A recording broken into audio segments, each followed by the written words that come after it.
Hey, so very excited to be sat here with Wesley Salazar, who quite boldly has taken the decision to join us on our first ever podcast, which I'm really excited to starting with you. So tech talk, scale up stories. Wesley's a really interesting guy, someone I've gotten to know quite well over the last few months.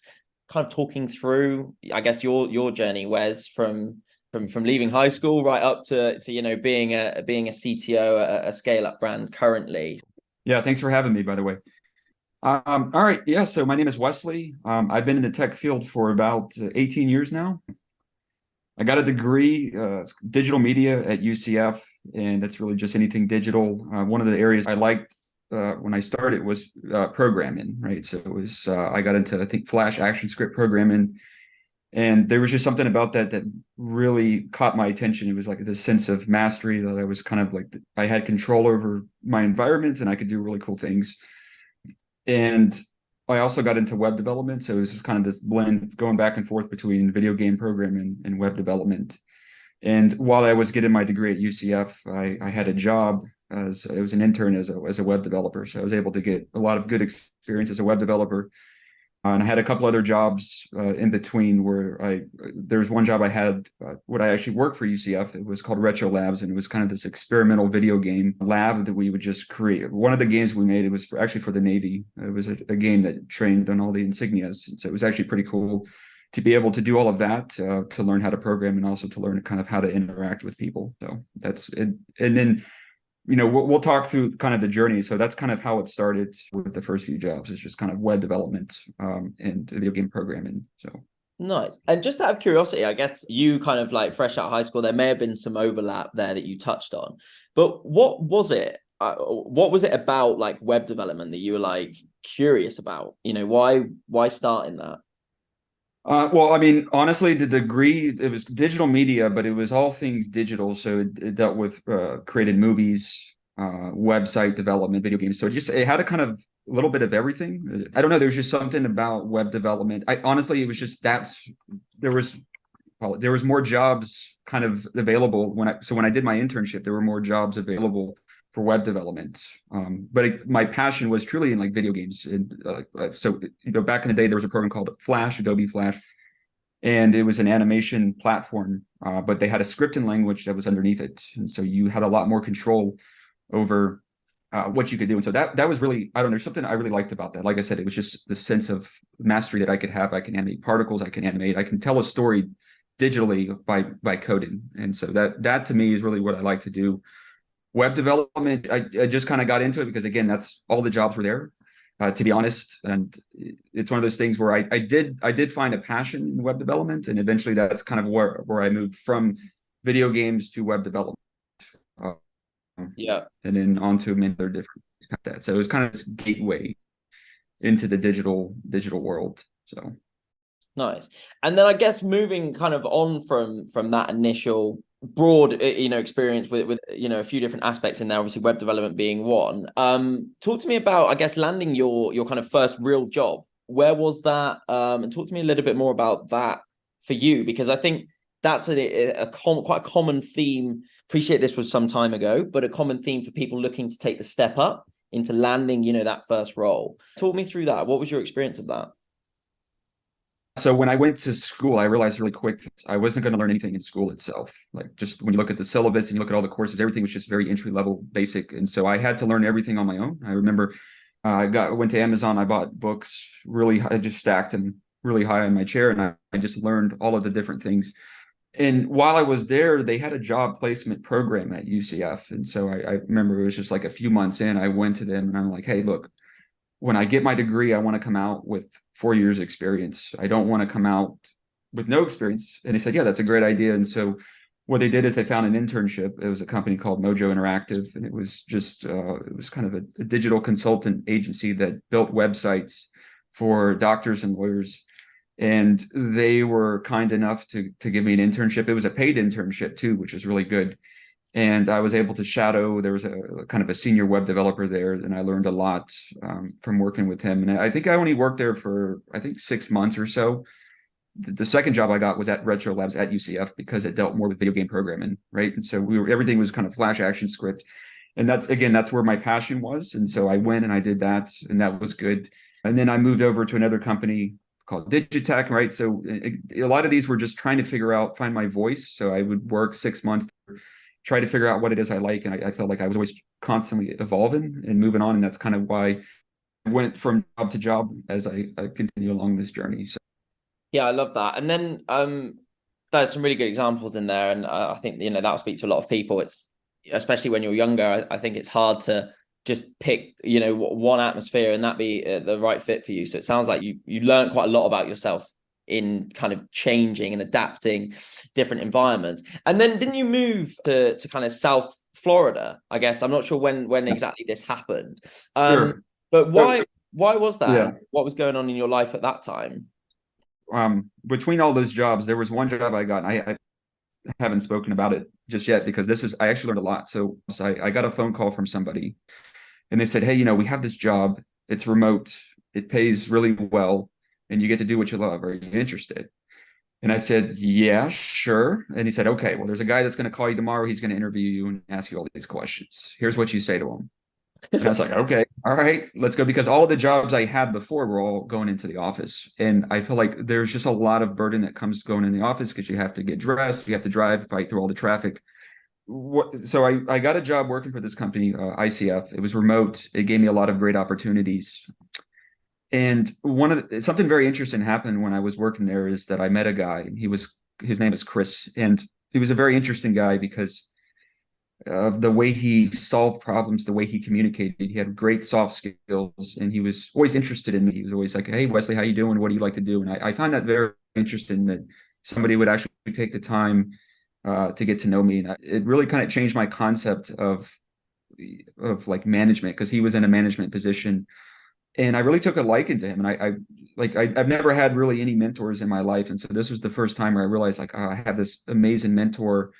And it was just the way I could describe him as kind of Gandalf in the Lord of the Rings. How there was just every time there was a scenario where you're like, all right, what's going to happen? He pulls out some type of magic trick. And I feel like he was that guy. He was a guy that always had an answer to something. And I would always get frustrated too, because I would be like, how do you know that? There's just no way you could know that. Because he always had an answer to something. And he was very intuitive with his response, very graceful. And I shadowed him for probably about 2 years, and I learned so much. I was probably humbled daily by working with him. And I always said, as like, because I think he was 37 at the time. And I was like, you know what, when I'm 37, I hope that I can be even halfway of where he's at, from kind of like a technical perspective, a soft skills perspective, or even a kind of a spiritual perspective. And I really looked up to him. And one day he said, "Wesley, I'm no longer happy here. I'm leaving." And I was like, oh, wow, okay, you're leaving. And that was kind of like a shock to my system, because I've gotten so used to working with him. And in many ways, I counted on him to kind of like help out a lot with things. And the concept of him leaving was a shock to my system, because I realized, well, if he's gone, somebody else has to step into that role. And that's kind of where it clicked. And that's kind of like where I shifted, purely just kind of an IC, right? Individual contributor. But I realized that my world was about to get a lot bigger, because by him being gone, I would kind of have to step up into that role, and I would kind of have to shift my responsibilities. And I remember when he left, there was just something that clicked inside of me, where I became like a whole different type of developer. I learned to use my gut instinct a lot more, this like intuition. There's just this whole other side of me that kicked in, where I was able to be a lot more efficient at things. And in many ways, I was kind of transforming into that concept of what he was. And so around that time, I was getting a divorce. And that is kind of where I was like, all right, well, there's nothing here for me anymore. I'm not learning. Chris is not here. I wasn't getting what I needed from a growth perspective. And I realized it was time for me to move. And that's where I moved to South Florida. And that's really where kind of everything changed, and this whole other world opens up, because I'm in a whole new city, and just a whole different culture, a whole different environments. Why do you think when he left the company that your entire like outlook changed? Do you think like almost, okay, in the absence of Chris, someone needs to, I need to kind of step up, like, because that's quite interesting that.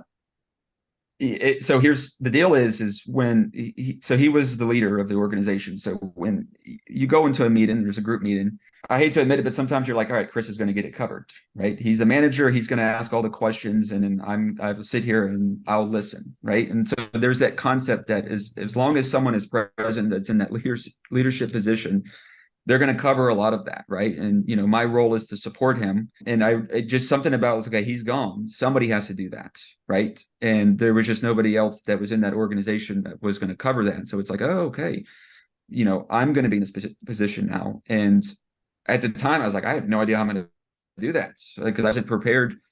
I took notes to a certain extent, but I wasn't prepared for that.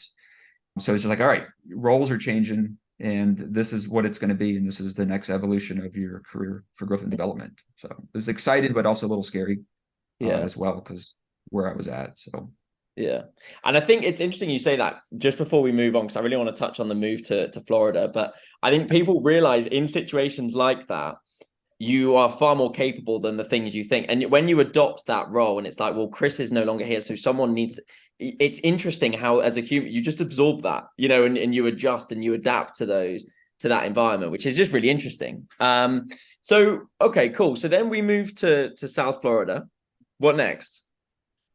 Yeah, this is where it gets really crazy because there was a huge transition in my life. So I was married for 6 years. It didn't work out, got a divorce. So there's that transition. My dad had just died at the time, and I was also leaving my job. And so I moved to a town that was completely foreign to me. And I remember stepping into the office, and it was just a whole new world. It was different people. The life that I had at ICF was very insular. It was isolated. It was remote. And I was only learning so much. I thought I knew a lot, and I learned a lot, and I felt like I could cover really anything I want because of what I learned at ICF. When I got to the peak activity, it was just like, no, absolutely positively nothing. Everything that you think you don't know. There's this whole other world. There's the world of DevOps and cloud infrastructure and microservices, and there's all these different languages I've never heard of. And I remember I was like, wow, there's a lot there. And I got excited because I love to learn. I love to just kind of go heads down when there's like new things that I can learn. I will just isolate myself and dedicate all resources, give up a social life, whatever I have to do to learn those new concepts. And so with peak activity, there was a lot of self-isolation where I'm like, okay, I could go have a social life. I could go and, start to date again or do all of these things. And I was like, no, I'm going to learn about DevOps and Kubernetes. And at the time I was staying at Airbnbs. I was going from one Airbnb to the next. I would have to go home every other weekend to see my daughter. So I would just go to the Airbnbs. And I remember just being kind of heads down at the Airbnbs, learning about all these cool concepts and new technologies. So it was just this exciting new world. Did anyone help you with that? Or was that purely kind of going off your own kind of back? Because I take it the need to, or the desire, which you sound quite passionate about, to get up to speed with DevOps and Kubernetes would probably have been prompted. I take it peak activity we're using, those at the company. So were you kind of still having to go away off your own back? Was there any support that you had kind of to learn those on the roll? Yeah, I mean, I don't know about support. I mean, they supported me in general, like learning, but it was just something I had to take upon myself where I'm like, okay. A lot of the times is they wanted to use technologies. And they're like, well, we have this concept of Kubernetes. I don't believe they were using Kubernetes at the time, but they talked about it. Yeah. And when I learned about it, I'm like, oh, that's so fascinating. Like, I want to know more. And so we started to I learned about it and I started to use it on some of the projects. And that's where things get really interesting when you start introducing all of these technologies. So that was quite a pivotal time, it sounds, in terms of what you thought you knew. And then it's like, okay, cool, I can take this to a whole new level. So that kind of changed your aspect on that. So we're still at peak activity at the moment. And did we join there was it as an individual contributor? So you joined as a developer? And then what sort of happened next? I mean, what was going through your mind when you're, okay, cool, I'm in the office. What's your then at that time, what's your ambition? Do you want to be a leader, architect? Honestly, I didn't even know these titles. like architect. Like I was just such an insular word. All I wanted to do was just, the divorce was rough. And so I'm trying to drown all of my sorrows out with this new surrogate family and these new technologies. And I didn't really have any ambitions or goals, but I remember, so I did start as an IC, but I would walk into their meeting room every once in a while, and they had all of these diagrams on the walls of like all of these microservices and all this like big brain concept stuff. And they were all walking around writing stuff down. And I'm like, what's the thing? And they would explain it. I'm like, yeah, that makes no sense. And it was just, they had this idea. They wanted this back office. They wanted an admin tool that creates content and manages products and all these things. But this went on for months of like these diagrams and building it, but it was just all talk and fluff. And it was just all of these things. And so one day I just said, I can build it. I don't know what it is, but I will figure it out and I will go build it. And I remember the CEO says, okay, all right. And I remember I was like, I don't know what a PIM is. It's a product information management system, because I've heard that commerce before. Well, what is a PIM, Manish? And so he got a little napkin, he wrote it down. And I'm like, that makes no sense whatsoever. He's like, you'll figure it out, Wesley. You'll figure it out. And so I went to the Airbnb and I started to, crack the fingers, and I'm like, all right, they want a content system. I don't know much about that, but I can research it. And so I ended up, found this tool. It's called Strappy. It's a Node.js headless CMS. It's a beautiful concept. It's like basically it allows you to build out REST APIs with GraphQL just like easily. And so there's like, I don't have to write much code for the backend. A lot of it's already built. And so I took that concept of what Strappy had, and I'm like, all right, let's build a CMS. I built a React front end that taps into Strappy. And within like 1 week, we had somewhat of a usable content management system with drag and drop. And so I remember I brought it to the office. And I'm like, here, guys, this is your CMS that everybody's talking about. And they're like, oh, well, what about products? And I said, okay, figure that out. So like the next week I had a PIM. I found, I think it was called Acumen. It was like a PIM that was built in PHP, but it was open source. And so I like found a demo, and I'm like, oh, that's what a PIM is. So what I did is I reverse engineered kind of everything they did, but I built it in Node.js. And so within roughly about a month, we had a content management system, a product information management system, and also a little bit of the DAM, right? So we were able to upload assets, and it became this workable product. And then they're like, oh, wow. So we actually have something that's working now. And what's the beauty of that? There was no Scrum, there was no sprint, there was nothing. That's the beauty. And that's kind of really how I work, is I don't like all of that structure and order. And what I liked about this is that nobody really told me anything. I just went and did it, demoed it. Everybody's like, hey, this looks good. Let's make these changes. And I had a lot of creative freedom. And then the next step was like, okay, well, let's get clients on it. And so we had a customer that we were working, we were able to get them on the platform. And then it's like, okay, let's get other customers and other customers. And eventually we had 7 or 8 different customers that were on the platform that were using this. Yeah, it just became this whole thing. And I don't know, it was a kind of a beautiful process of coming in, knowing very little, and then translating all of that into something that's kind of this workable product. So it was a beautiful experience for me to be able to do that. Yeah, that's a hell of a journey. I didn't know that in as much detail, and I think that is a prime example of jumping in at the deep end with no armbands on, and it's like sink or swim, right? Yeah, it's a really cool story. And then what was next for you then? I guess, look, you've clearly earned some kudos, one would assume, in the peak activity office as a result of that piece of work. So what kind of happens next for you? That's a good question. So at that point, I'm like, all right, Manish, let's talk, job titles, like, because we were trying to figure out everything. And eventually it became, CTO. And I never really thought about what that meant, but the job title, Chief Technology Officer, was given to me on that front. And then it's like, okay, great, now what? And then this is where things kind of shifted, because it became more of a leadership role.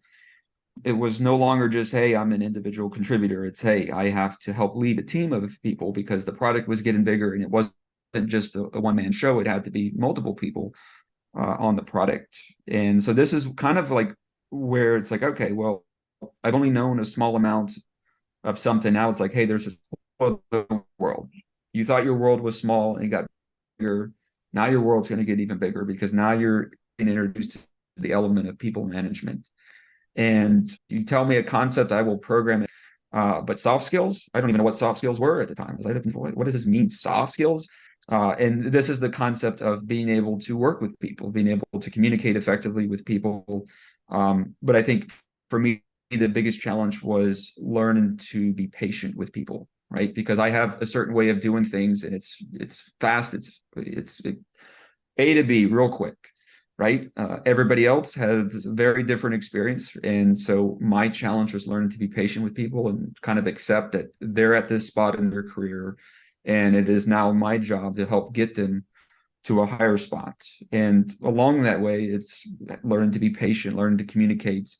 And it's also kind of learning when maybe enough is enough, right? Learn to have that balance between saying, hey, you're not going to work out here versus, hey, I see promise in you, let's try to make it work. And so that was kind of a really big challenge for me, is being able to have soft skills and being able to work with people and be patient with them. And that was just for context. I mean, how big was the team that you kind of inherited? Yeah, it was rather small. I think it was like 5 or 6 different guys that I had working for me. So it was kind of small in that sense. And then it wasn't necessarily just, there was probably about 14 developers, but I had 6 direct reports. But I also had to work with the other developers that were not direct reports because they were contributing client side code. So I was managing all of the content management system, but we had clients that actually connect to the content management system. So you had a bunch of developers that were working on those teams that were managed by different people, but I had to kind of effectively work with them to help with their implementation of our systems. So it was probably about 14 developers in total. Okay, that's that I mean, had to that's work a with. hell of a difference, isn't it? And I just for context, just before we kind of move on that, what does managing people kind of mean, I guess, from your experience? Because I haven't done it personally myself, and a lot of others haven't. And you kind of have this idea in your head, well, managing people is understanding what's going on at home, the sort of the more emotional aspect, not just, okay, how well are you performing at your job, but there are obviously other things that go into that. We're all human beings. I mean, what does that look like, or what did that look like for you? And what maybe surprised you in that? I think for me at the time, managing people was kind of like, it was almost a selfish concept. It's like getting them to do their job, right? How can they do their job so that this product can succeed? And it was never, what are they going through? What are their motivations? What are their passions? And how can you motivate them to do their job, right? It was always just, no, you have to do it. It has to be right. It was never, hey, Yeah. let's sit down, go have a cup of coffee. Let's understand what's going on in your life and what is it that you want to accomplish. And is this role even a good fit for you? And what type of leadership styles do you resonate with? Because some people like the straight to the point, other people like more of the soft approach. And so, but I've learned over time that it's not that simple with people, and it's just kind of learning kind of where they're coming from and what are the best ways to get them excited and engaged. And the way I always look at it is when I look at Chris, like what did he do, right? Like I was going nowhere in my career. I was kind of just an average developer. Like honestly, it was all of a sudden I get inspired by someone. I see someone, they inspire me, and I want to be like them. And I'm like, man, it just flipped the switch and turned me into a whole different type of person that I didn't even know I was capable of. And so I see the same thing in all the other people I work with. Is that everybody has that capability, and it's just more about trying to lead by example and also see how I can inspire them to be their best self in terms of a developer or as a person in general. I love that. And one thing I'm mindful of, this is a lot, right? I mean, all of a sudden, this has transitioned from you moving to a new city, the home stuff going on in the back of your head, which sounds like you've channeled then into, tunnel vision, focused on my work, as many do. But where is Wes at now in your mind? Just how you're feeling about things, because you're now inheriting other people's problems, other people's sort of baggage. You haven't been a leader before. So where are you at? I mean, was that difficult for you? Were there challenges? I was pretty much in a terrible spot, to be honest. Like it was just one of those things that I didn't take any time for myself. I didn't have the social life that maybe I needed. I was not a good father. I was an absent father. I would go home and I would just be like, I would just not be present with her as much as I could. And I was so focused on work and this product, like I felt like my marriage had failed. I blamed myself, internalized myself for the marriage. And so I looked at peak activity, this product I built. I didn't want this product to be a failure. And so I put all of my energy on making sure that this was going to be my successful marriage with my surrogate family. And so I put everything I had into that, but I didn't take care of myself and I didn't give myself any of the things maybe I needed spiritually. And so as a result, it did translate with the way I interacted with people. I was just upset and I was just overall not happy with kind of where I was. Like it was a pretty dark time for me, honestly. So I can go into the office, I could be happy, I can smile, I can do all of these things, and I go home and I'm just like, man, this is not fulfilling. I don't think this is what I want. And I remember at the time I had a friend, her name is Katie. She was just one of those people that was just free love and spirit that got involved in all of these shady organizations and cool, like she's a really cool person. But she told me, she's like, I'm part of this group and he's a shaman and he does this thing called ayahuasca. It's like this tea they drink. And I'm like, oh, okay. And I'm like, well, what happens when you drink it? She's like, well, you get visions, you see things, you throw up. It's just this whole experience. I'm like, yeah, that doesn't sound appealing at all. And she's like, no, you have to try it. And, she tried to get me to do it for a while and it didn't resonate with me. I'm like, it just sounds terrifying the way that you explain it. And, I don't want to get involved in all of that. And then I just got to a point where I was just really unhappy with where I was at in peak activity and kind of the way that I was coming across the organization. And I just went for it. And I remember I show up and there's a shaman there and they have a drink. They gave me the drink. And I remember it took like 30 minutes to kick in, but once it kicked in, it was just like reality did not exist. And it was just like terrifying. The stuff that I went through, I would say that it was the single most terrifying night of my life, but also the most exciting because there was so many people present. There was musicians there and there was just so many different things. And while I was on that journey, I was going through these roller coaster of emotions, just crying, happy, grateful, crying. And like one of the visions I got is like, you have to go home. You have to move. You cannot be here anymore in South Florida. You have to go home and you have to be a father. And if you do not do that and you stay here, you will not find the things you need. And it said, go home. And so I remember like the next day, I called the lady, was staying at like a nice beachfront place. And I'm like, hey, I got to cancel. She's like, well, that's going to be $3,000. Very disappointed. And I'm like, I'm going home to see my daughter. She was like, okay. And so I remember I packed up my toothbrush and my laptop because that's literally all I had. And I started to drive home. But then she called me and she says, don't worry about the $3,000. I'll cancel that. You're going home. You're doing the right thing. And so I moved to be with my daughter and I started to kind of rekindle and just work on a better relationship with her. And I felt a lot happier when I did that. And a lot of that translated to kind of like how I started to manage people. And I went back to a couple more ceremonies and each ceremony was a different topic. And one of the topics that I went through in my is how to have really good soft skills. And I remember, at peak activity, there was this guy there that just drove me nuts. I didn't like him. He was just the opposite of me, which is why I didn't like him. He had wonderful soft skills, did not have great hard skills whatsoever, but he had amazing soft skills. And I got a vision of him in one of the ceremonies. It said that you hate this guy because he's everything that you can be. And you have to cultivate what this guy has. And you have to integrate. And instead of not liking the guy, you should love him, embrace him because he's everything that you want to be. And you are everything that he wants to be.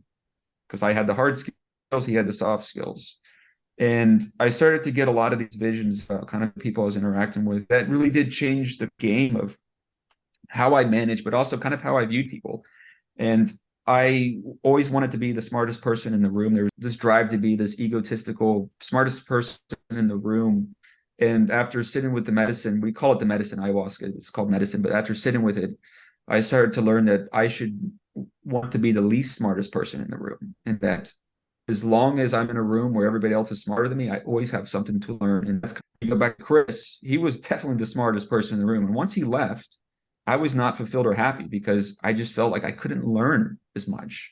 Yeah. And I just felt like I didn't have enough to teach people at the time. And so that kind of changed the landscape of how I manage people and also the landscape, pay attention to the people that are around me. and I can learn a thing or two from them. So that's kind of like the journey in South Florida, and that's so. Mm.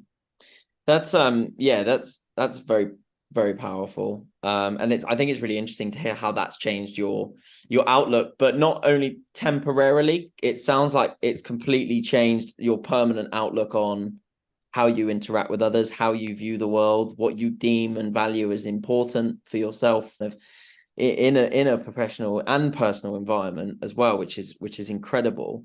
And then just kind of mindful of time, Wes, on this as well. But where are we kind of at today then? I guess now you are, a fully fledged, chief technology officer at thinkbean, and it sounds like it's quite a nice kind of way to sort of wrap up, because you sound like you had all, you've been on that journey where you were an excellent, well, actually quite nervous software engineer. You mentioned there quite an average software engineer by your own admission. Change that really off your own back through fear, through, your own personal circumstances, channeling that energy. You've then gone, okay, I'm not great at the soft skills. You've built those. And then, I mean, now you're obviously the CTO at thinkbean. How has your experience kind of shaped, the person you are today, and where is Wes at today? I am always learning.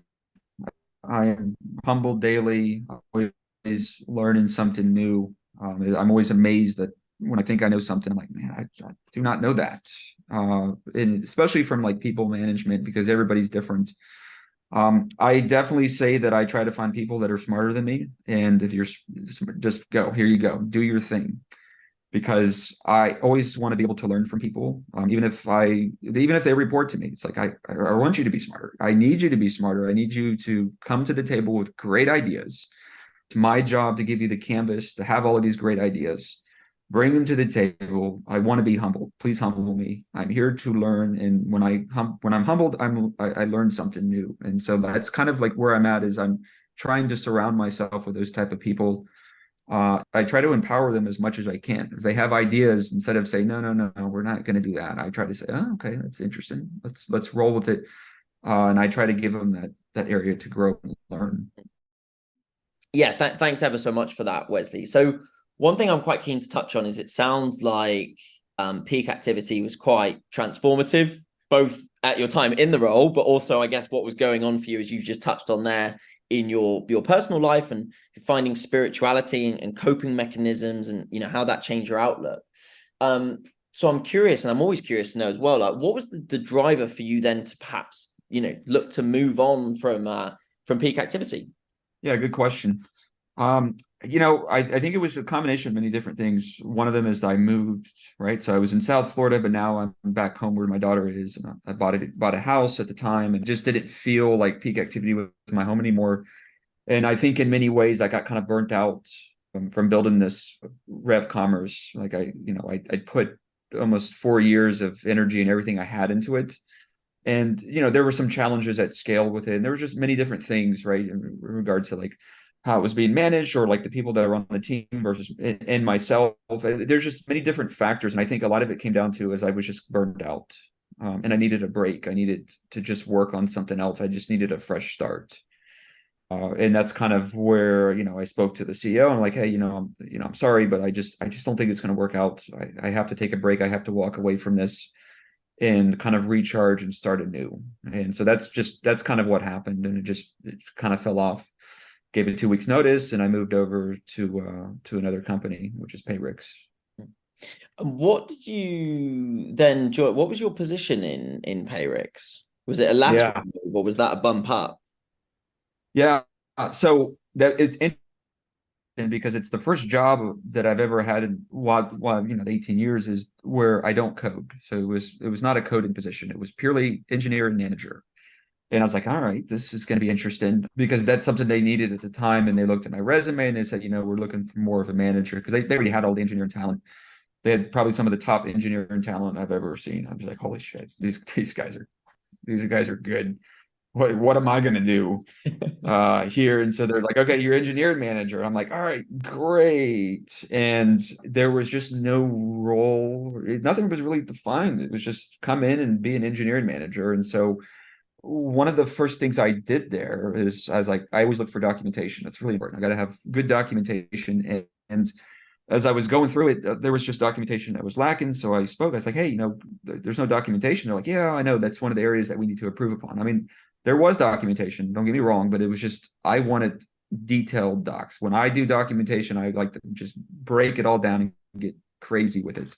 So part of what I said is, all right, I'm going to understand this product because it was hard for me to wrap my head around the product because it was the way that it was architected. It was all like microservice based. And there was like 14 microservices in total, and it was just very difficult to kind of put them all together and visually understand what it was. And so I went through, I documented everything, and then I started to see some of the pain points that were lacking in the organization, like just maybe from a DevOps perspective, right? And so like what I started to do is as I found the gaps, I started to make improvements in those gaps. And that became my job, is trying to fix the assembly line.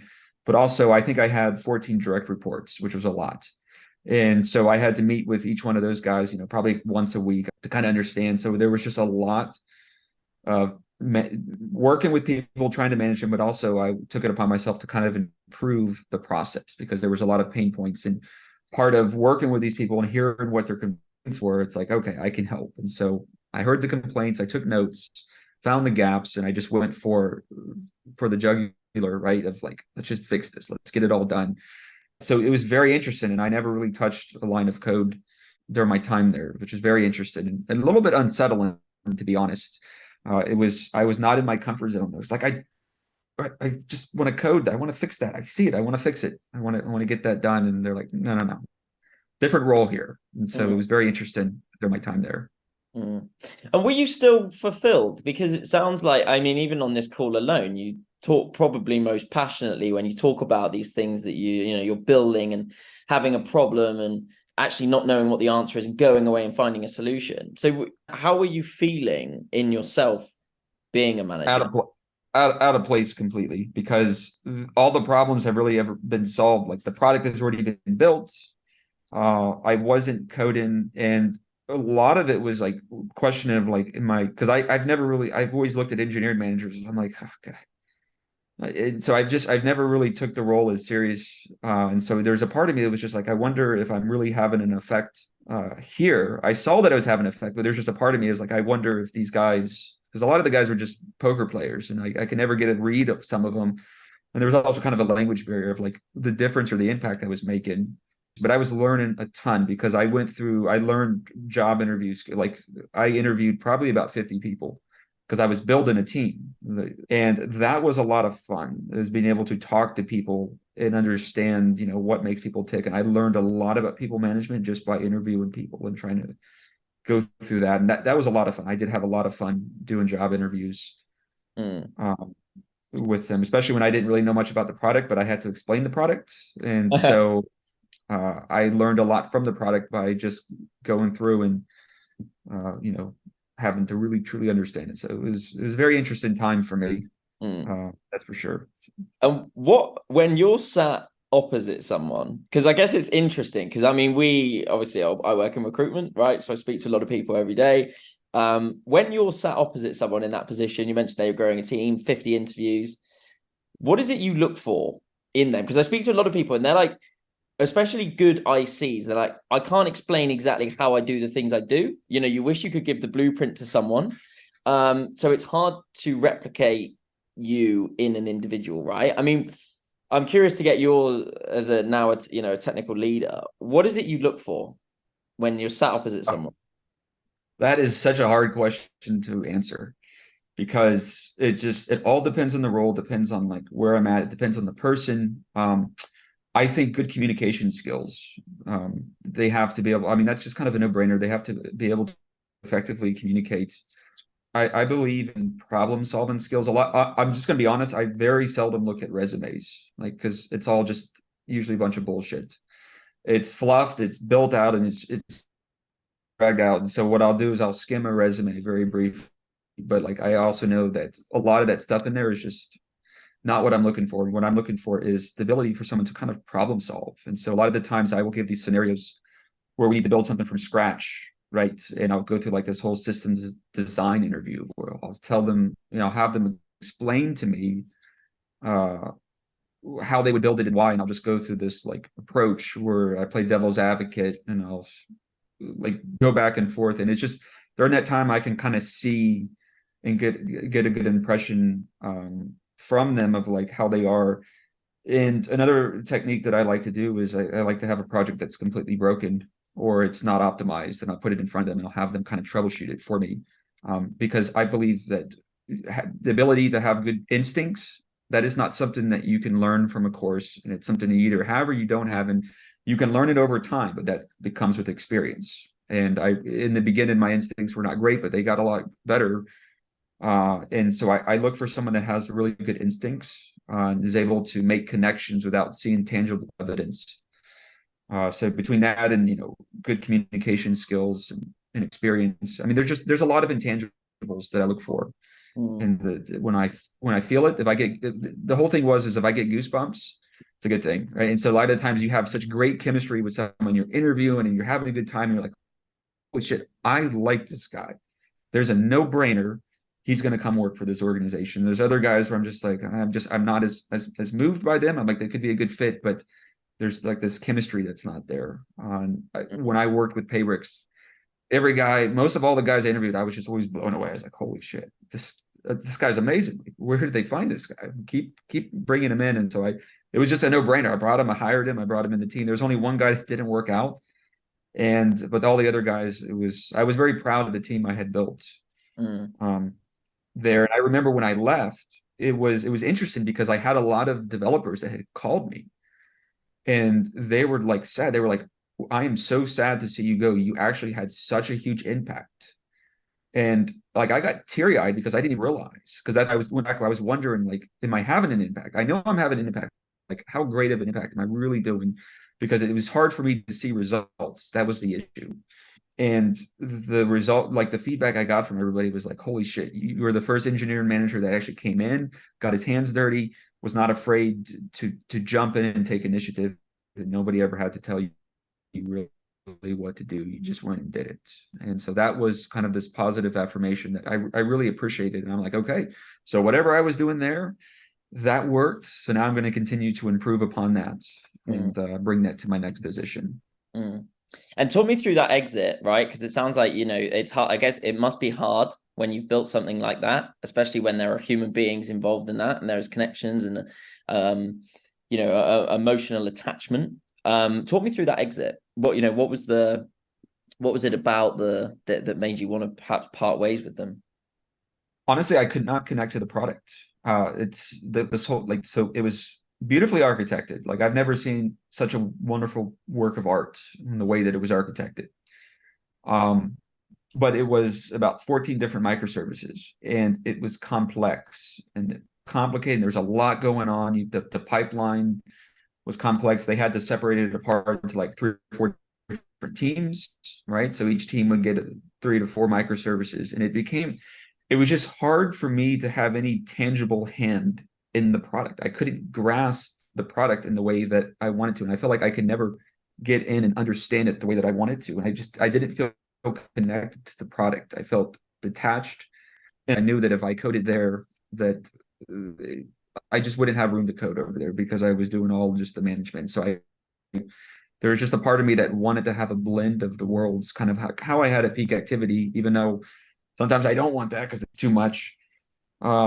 I wanted that, and I just didn't feel that I was able to create. I like to be able to create and manifest and bring things out, and I feel like everything was already created there, and it was just a matter of sustaining everything. Yep. And so I just didn't feel connected, and I made the decision to leave, and it was that. And so it was the right decision, no doubt. So yeah, awesome. And then I know we've touched on this, but it's quite a nice sort of story arc, I think, that you've gone, by your own admission that you mentioned there when you first started out as an IC, as many do, you have, I guess, an element of imposter syndrome. You mentioned, I think it's quite important to be self-aware. I mean, you mentioned on this call there that you felt you were perhaps a bit of an average, a software engineer. You went in, effectively built that CMS from scratch without having any great deal of, professional experience, so learning the more, harder skills, and then going, okay, well, perhaps I'm not, quite where I'd like to be on the soft skills, looking at other individuals and go, okay, well, that guy kind of has, excellent, is an excellent communicator, someone who has really positive interactions. You've gone away and you've done that. So how do you think this experience has kind of shaped now? Okay, cool. Like, I mean, look, no one's the finished product, right? But you're now obviously the chief technology officer at thinkbean. How do you think this has kind of shaped you? And do you now feel like you I guess every day is a learning day, but you have kind of, incorporated both of those worlds to kind of make you a more impactful, I guess, individual? Yeah, it's a good question. It's kind of complex. As you touch, I am always learning every day. There's something new to learn.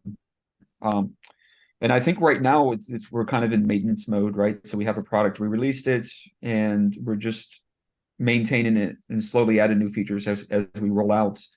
Um, I think as long as things are consistent and moving along the assembly line, I think I learned the most when new things are presented, right? So there's new scenarios. Okay, well, if they say, Wesley, we want to build a team of 5 more engineers, I think there's a ton of room for growth because, right now I manage 6 engineers, but we move it up to 10, 15. I think now I have to get, I have to split it out where I have, sub reports and kind of change the landscape of the thing, right? So I think I would learn the most when things change, but right now things are kind of the same, and so I think I'm at a very good spot. I'm at a comfortable spot, and it kind of matches up with kind of what's going on with my life outside of work right now, because I'm investing a lot of time into myself. So I don't know if that answers your question. I think that I think the next step for me would be what I would be interested in doing is managing bigger teams and scaling teams. Yeah. And so I think that's definitely going to be in the future where I can take it. And it might be a thing where I might have to step away from coding at some point. As much as I don't want to do that, I might. But there's also the other option of just going back and just being an IC and just coding things. So I think there's many different options. I could probably be happy doing either or. But I think there's a lot of benefit to managing people. And I think that what Chris done to me in terms of like his mentorship and how he really has shaped the course of my life, as dramatic as that sounds. I would be remiss to go back to just coding because I could have an impact on people like Chris had an impact on me. Yeah. Who's to say, I haven't with some of the guys. I've had a lot of guys where I've had a similar impact, and I don't know. I want to do that. I want to probably do that the rest of my life. Is I want to be able to teach and mentor other people, and bring all of the things that I've learned to them, but at the same time grow and learn from them. Yeah. Yeah. That's really great, Wes. And look, I've got a closing question, which I'd be keen to get your opinion on, but yeah, thank you ever so much for coming on this. I guess just to close off, being on the journey that you've been on, what advice would you offer to, someone looking to either start a career in software engineering or someone who's looking to perhaps progress their career in software engineering? Yeah, what advice would you offer, or to a younger Wes? Ramp up or start their career? Either or, really. Yeah, I mean, or both. I think if we start with like start your career, because I'd be interested to get your opinion on that, because it's a funny job market, and that's often the hardest step, especially for software engineers. It comes down to passion, and what I've learned in all of this is that you can't assume somebody's going to teach you anything. All the online courses, they're only going to teach you the basics. If you truly want to get into this field, you have to create and build things, right? So you want to be a web developer, well, go build a website for yourself. Go build something. You don't know how to do it. It doesn't matter if you don't know how to do it. You can learn along the way by doing that, by building things and just jumping in instead of just learning and getting caught up in all these courses. By jumping in, there's like a whole different thing that happens. And that can spark a passion. And when you have that passion, and that's kind of one of the things I didn't touch on it, but I look for that passion too. Like, you might not know anything technically, but I'm willing to overlook that. If you're passionate about what it is you do, you're going to put the time and all of that stuff. So I say that make sure it's something you're passionate about. And you only can figure it out if you start to build things. Just go out there and build things. Just start now. Don't make excuses. Just build it. That's what I did when I was in school. I didn't wait for the teachers to teach me anything. I just went and built things, and it was the best I ever made for my career. Yeah. Just get out there, throw yourself in the deep end, and do the ugly stuff. It's going to be ugly initially, but I think getting out there and taking that initial jump is, like you say, is probably the most important step. And never be the smartest person in the room. You want to surround yourself with people that are smarter than you, probably going to make you feel uncomfortable. And you got to just throw all the ego, because when you can surround yourself with these people, you will learn from them and also build great networking opportunities. So never strive to be the smartest person in the room. Yeah, I love that. Wes, I just want to say thank you ever so much. This does mean a lot. I really appreciate you being the first person to throw your name in the hat.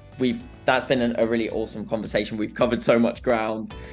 And I think you've got a really interesting and very inspiring story, and I think it's important we talk about these things. And I'm sure, budding young Weses earlier on in their career at the moment can listen to something like this and, seek comfort in that, look, it's not all sunshine and rainbows, right? There's, you might look at what someone is doing right now, but it takes a certain amount of grit and resilience to get to that point. It's not all going to be easy along the way. And I think that your story is really testament to that. But look, thank you ever so much. Wes, it's been an absolute delight speaking to you, and thank you for joining us. Thanks for having me. I really appreciate it. It's been a good time. So